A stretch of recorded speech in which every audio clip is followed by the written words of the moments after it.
Hi, David Mendizábal here. Thank you for coming to see my Soho Rep Project #1 piece, Eat Me. It's been a process about making a process and really about a period of reflection, self-reflection, and challenging myself to step outside of my comfort zone.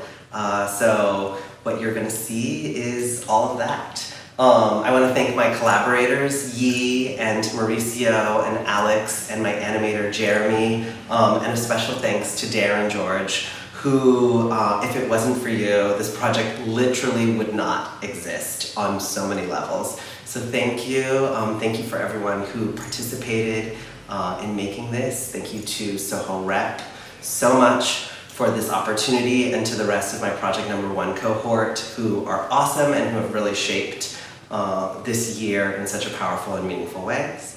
So I hope you enjoy Eat Me.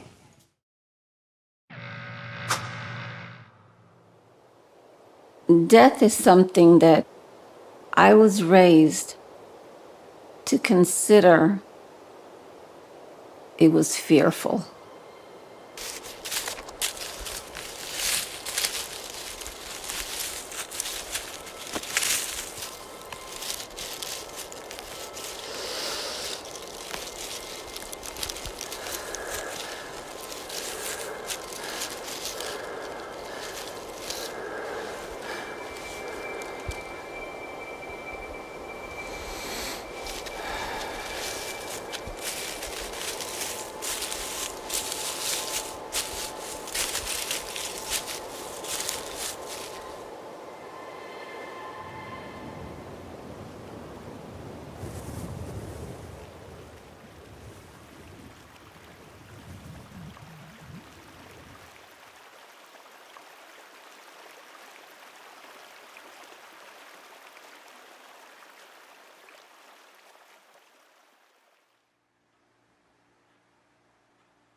When I gave birth, my firstborn was a girl. And my father did not come to Puerto Rico. My mom came, and my father did not come. And I have always believed that I disappointed him because I had a girl. So in my next one, when I had a boy, my father was the first one there. I mean, I really didn't grow up with that sense of, a boy had to be one way and a girl had to be another.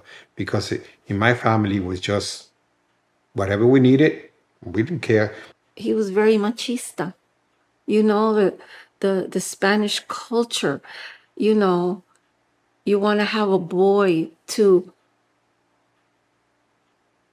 say you have a boy, And people will say, oh, well, he's going to have your name and he will be the only Mendizábal because, when girls get married, they get the names of the husbands and at least your Mendizábal name will be carried on. My father never had a boy. He had 3 daughters. And so he was counting on one of his daughters to have a boy, So when I had a son, when I had you, I felt that you were the biggest gift that I could give my father. Yeah, you even named him Francisco. Yes. David Francisco. Yeah. Yes. You were 4 years old. and you had a play, and you were part of this play, this singing. And I remember that you took over the whole thing and were helping, people weren't singing along, and you were having them, encouraging them to sing. And you took on a very, very dominating role in that, you know. And I remember you were all dressed in white. I think you had like a little white guayabera and white shorts. And I saw you on that stage and you looked so happy. And that was when I first saw feminine moves in you. And you were so comfortable with the girls. And I remember that that's when I started thinking, you know what? What if he's gay?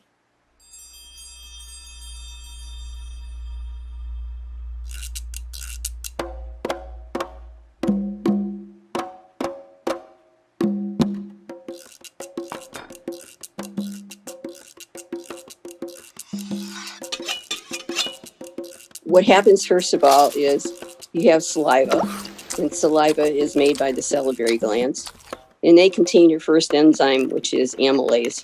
What the amylase does is it breaks down starches. It goes from being really thick and heavy to very, very sweet. And the very, very sweet is the process of the enzymes in the salivary glands breaking down that structure. As soon as it touches your mouth, that's your trigger for your brain to become involved. Your mouth salivates. Your whole body goes into motion. And what the controlling mechanism is your brain. But you got to remember, it's a ritual. So what's involved is the heart.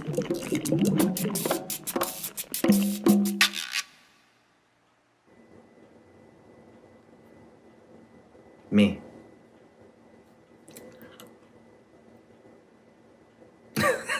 I can't even do it.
question is always, why are we here? So why are we here? If we don't change at all, if we don't do anything, what did we do? You know?